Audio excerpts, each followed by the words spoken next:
Hi, so in today's video, we'll see another application of Bohr-Suglam theorem, and this is in connection with the Kinesis graphs. And so, just to quickly get you started, last time, like few lectures week, we had seen the Lubach-Kinesis theorem, where we saw that the chromatic number for the Kinesis graph is Kinesis graph KGNK is n minus 2k plus 2.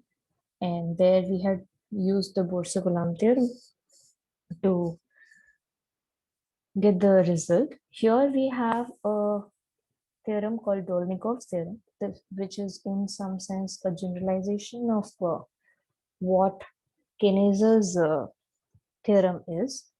Kinesis theorem in the sense like the theorem which involves the chromatic number of the Kinesis graph. So, but here we will deal with generalized Kinesis graphs. Okay. So quickly, let's just recall a Kinesis graph, which we had done earlier. These are defined for two parameters n and k. These are graphs whose vertex set is all the k element subsets of the n set. And then any two such sets are adjacent if and only if they do not intersect. Okay. And chromatic number of any graph is the minimum number m such that we have a graph map f from the graph G to the complete graph on m vertices. So for a graph G, if you have a graph map from G into Km, you look for least possible m such that such a map exists, and that least number m is the chromatic number of that graph.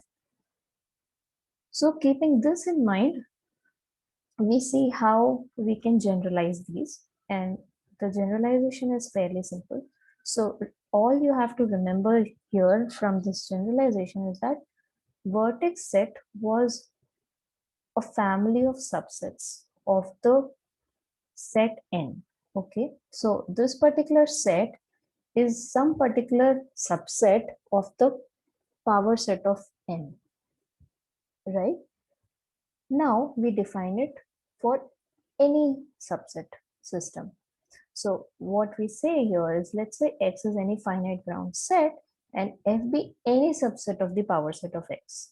Okay, here F was restricted to the type of set such that any set was k element subset, right?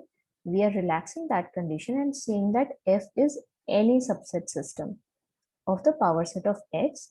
Then the generalized Kinesis graph KG for this system F is defined as the graph whose vertex set is this f, just how you had here.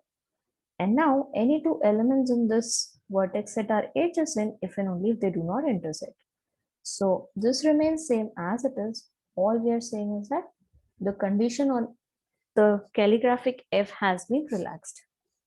Okay, and now any two subsets. So notice that now this f1, for instance, can be a two element subset, and F2 could be a 5-element subset. But if they do not intersect, they are adjacent. So such elements are also vertices in the KGF. Yeah. And just how we had the notion for the chromatic number of a graph, we also have something called chromatic number of a hypergraph. So first, forget about this portion, but see this area here. What it really says is that if you have a graph G, then when you are looking at a proper coloring, remember, so any such map is giving a proper coloring, and then you're looking for the least possible number m. So actually you are running over all possible proper colorings and then taking minimum on the index m. And what that actually does is that proper coloring is nothing but assigning different colors to elements of an edge. So in a graph, any edge means two elements of the vertex set, right? Since we are dealing with simple graphs. So any edge you take of the graph, it's a two subset of the vertex set of G. And then what, by a proper coloring, we mean that these two elements of this edge should get different colors. So what we really say is that if there was a coloring map defined from G to some number M, then if let's say C is that function, then C restricted to E1 gets more than one colors, right? Similarly, when I have an hypergraph, so I consider this system XF. So X is the ground set and F is the subset of cardinality of subset of the power set of X. Then you define a M proper coloring of C to be a function from X to the M, such that if you take any element in this F, then the colors defined to points of this F are more than one, which means no F of this calligraphic F should completely go to just one color. Each F should get at least two colors, right? So here each edge we were saying gets more than one colors. That was the proper coloring. Same is the condition here. Each edge, so if you see in vague manner as an edge, you are saying that each edge gets more than one colors. So this is a M coloring of a hypergraph. And then as one would expect, the chromatic number of a hypergraph is the minimum M such that we have such a map. So having such a map is called M colorability of the system XF. So we look for the minimum M such that XF is M colorable. Okay. So with these things in mind, we can now see what the, okay, before that, one more concept. So what is a two colorability defect? So two colorability defect denoted as CD2 of a system F where X, so we always have this assumption underlying that X is a finite ground set and F is a set system which is a subset of 2 raised to X. Okay, then CD to F is defined as the minimum size of a set Y which can be removed from X such that the resultant set system is two colorable. So you can see this entire setup in the M colorability. But since for this particular topic, we only need the two colorability, I have skipped the M colorability. But if you're interested, you can look up the M colorability. It is defined in the sense of M colorability in the Matusek's book also. What it is meaning is that, so you look for a set X, given the set X, you look for a set Y, okay, and then the corresponding set system you reduce to those elements which are outside of Y, okay, and then this is a new set system altogether on some, let's say, X prime and calligraphic F prime, and you ask that this is two colorable. Now this can range over many possible Ys.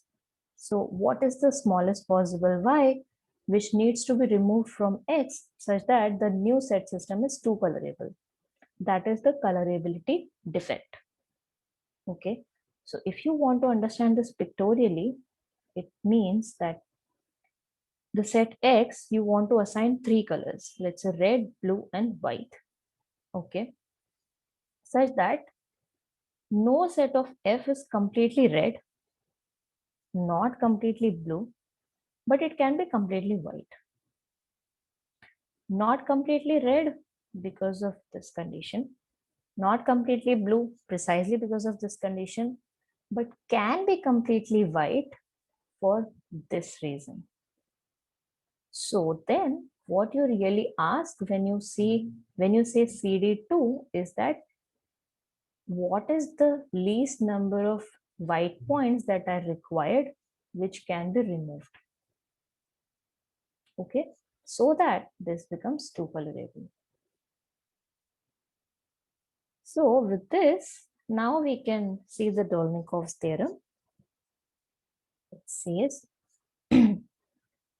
if you take any finite set system XF, then the chromatic number of KGF is at least as much as the two colorability defect with respect to this F. Okay, so before we prove this theorem, we'll actually see two proofs of this theorem. But first, let's just see how this theorem, in some sense, generalizes the Lovász-Kniezer's theorem, which we have seen earlier. So, if I have to work with the Kg and K, I know that I have to choose my calligraphic F to be the set system of all K subsets of the n element set with n at least 2K. Okay. Then for any, suppose I have this, then any F1 I choose, like, so F1 is a subset of F which has at least n minus 2K plus 1 elements. So, or actually this could have been less than equal to. So at most n minus 2K plus 1 elements you choose from F and you remove them, then you are left with a new set system. So for this exact value, this F2 which is left out here is nothing but a system of all K subsets of 2K minus 1 element set. Of course, up to relating, because there could be some points left somewhere, some other points left somewhere. But on the isomorphism level, this new set system which you are left with after deleting these many points from the set system F, it's a system of all K subsets of 2K minus 1. So if you do any red-blue coloring of this F2, then one of the color class has at least K points, right? Because you have K subsets, but then you have 2K minus 1 points in total.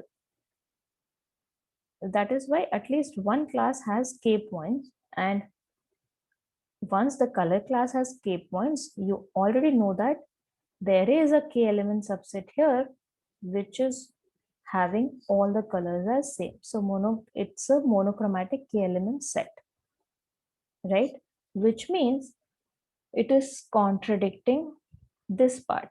We wanted that none of the F should be monochromatic, right? No CF should land in just one color.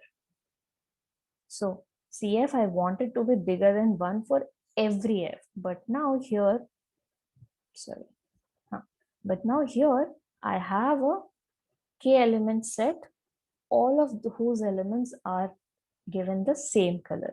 Therefore, its CD2 cannot be this. It has to be greater than this, right? Because if I chose even these many points and I removed, I am not able to get a proper two colorability of the set system, which I'm left with. So CD2 of this F has to be strictly bigger than this, which is at least n minus 2K plus 2, right?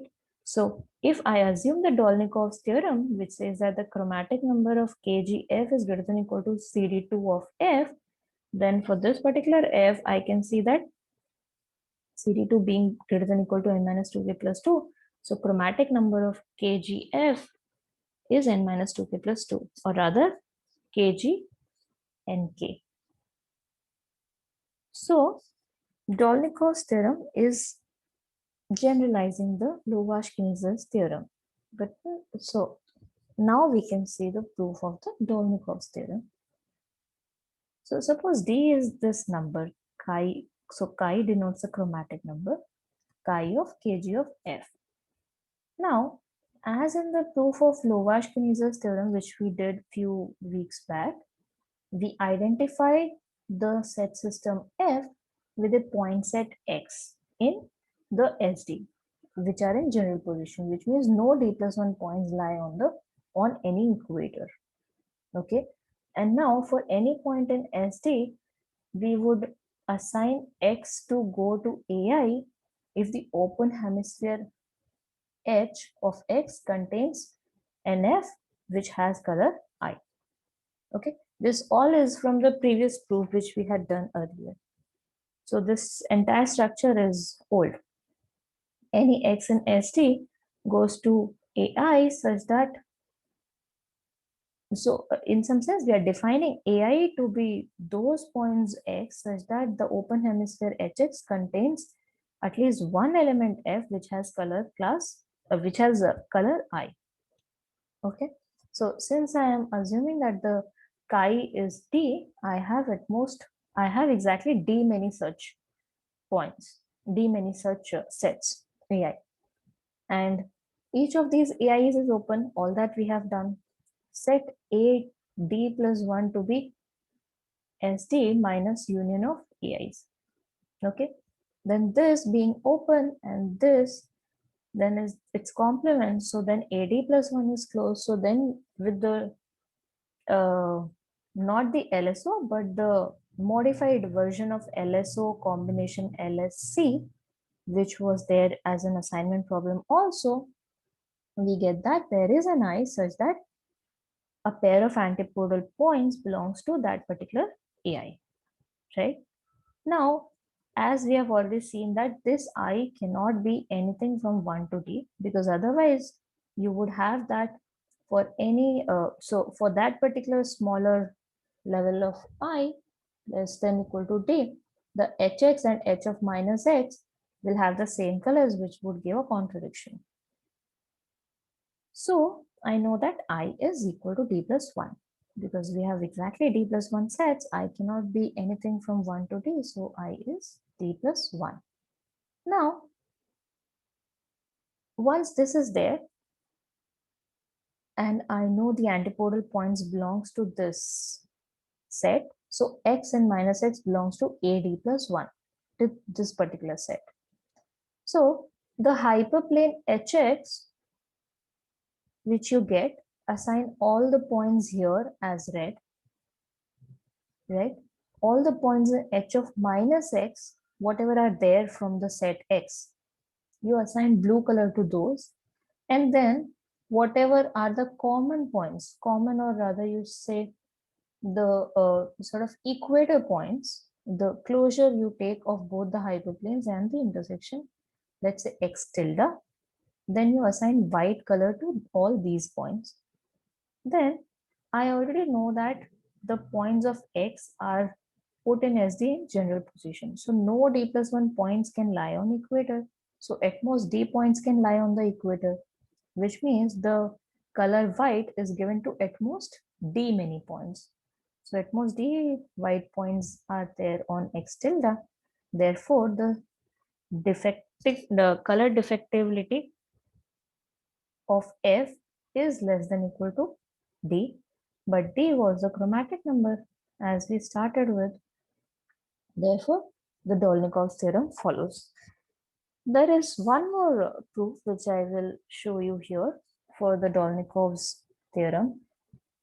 And this uses the following result, which might look like ham sandwich theorem for you, the necklace partitions and all those versions. So what it says is, if let's say you have a family of non-empty compact convex subsets in RD, D many such families. So each family contains compact convex subsets of RD. Okay, and you have D such families such that each CI is intersecting, which means if you take any 2 points from the same CI, let's say some alpha 1, alpha 2 to be two compact convex subsets of CK, then alpha 1 intersection alpha 2 should be non-empty. That is what CI intersecting means. Then what the result says is that there is a hyperplane which intersects all the sets of the collective union of these CIs. So C1 has some convex compact subsets. C2 also has some compact convex subsets and so on. CD has some convex compact subsets. You take union of all of these compact convex subsets, there is a hyperplane which intersects all of these. Okay, it does not misses out even a single convex set. It touches every convex set. So if you're interested in looking up the proof for this, it is there in the Matusek's proof, but here I'll omit it and directly come to the proof of Dolnikov's theorem from this result. So as before, let's just assume that D is the chromatic number of KGF.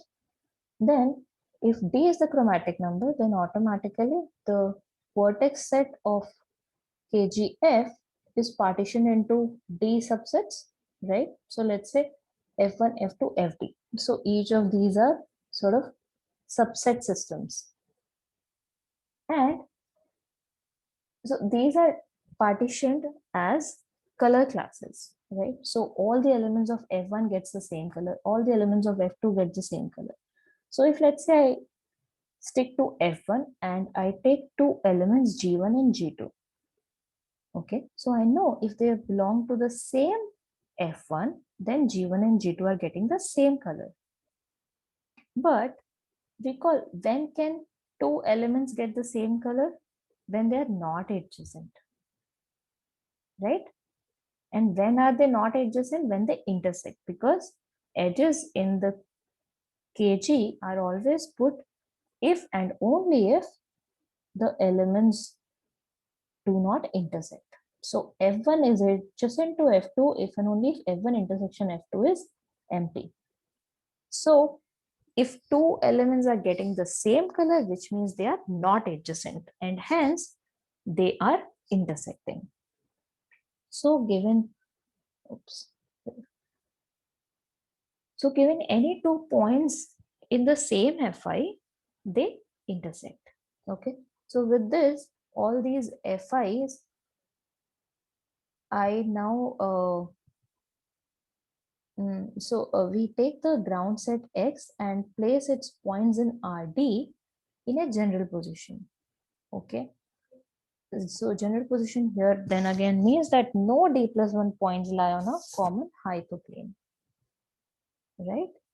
Now, for any element F in F, if let's say conv F denotes the convex hull of the points of F, so since we have already put the points of F into general positioning, points of F as in the ground set of F, which is the set X. So these points are in general position. So convex hull is non-degenerate. You consider the convex hull of points of F and define Ci to be the union of convex hull of F for the elements F coming from Fi. Then each Ci is non-empty because each Fi is non-empty. Each Ci is compact, obviously. Each Ci is convex, obviously. It's defined as a convex hull. It is compact because it is closed and bounded, right?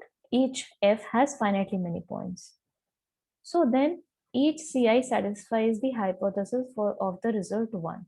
So I have D sets, D families of non-empty compact convex sets in Rd, C1, C2, dt, Cd, and also any two elements of Ci are non-intersecting. Okay, so once I know that F intersection F prime is non-empty, which means there is a point in common, right? So for any Ci, you will have that the convex hulls also intersect of the corresponding points. And therefore, by the result 1, there is a hyperplane H which is going to intersect the convex hull of F of every point, every set F. So pictorially, it looks like this. So let's say this is one convex hull. This is another convex hull. This is another convex hull. You have all these convex hulls and they intersect somewhere or the other. Okay. Then the hyperplane which you get intersects all of these. So the ones, either it intersects in one point or it passes through the set, but it has to touch the set somehow or the other, the convex hull. So on one side of the hyperplane, suppose all the points I color as red, as I'm showing here. On the other side, let's say all the points are colored as blue. Okay. And then on the hyperplane also there are some points like these circled ones which you see. So these points I will color as white. So I missed out writing. So these circled points I color as white. But recall, how are the points placed? These points are placed in general position. So no d plus 1 points lie on a common hyperplane, which means if you have any hyperplane, at most d points lie on that hyperplane. So in particular on this H also, these points which you see, there are at most d of them, which means the CD of F is at most d, right? So with this much removal, certainly there is a proper two colorability. So at most these many points needs to be removed, and but D was nothing but the chromatic number of KGF. And thus we get another proof which another proof for the Dolnikov's theorem, which generalizes the Lobachkin-Kniezer's theorem. Okay, so yeah, this is like really interesting if you see pictorially how nicely the hyperplanes are sitting and giving these results. And there is one more application which we will see in the next lecture, and uh, that would be the end of the applications for this course. Of course, there is an abundance of applications of Borsuk-Ulam theorem, but for this particular arena, this is where I would stop. So yeah, you go through it again, and if you're interested, this result one is proved in the Matusek's book. You can have a look. Okay.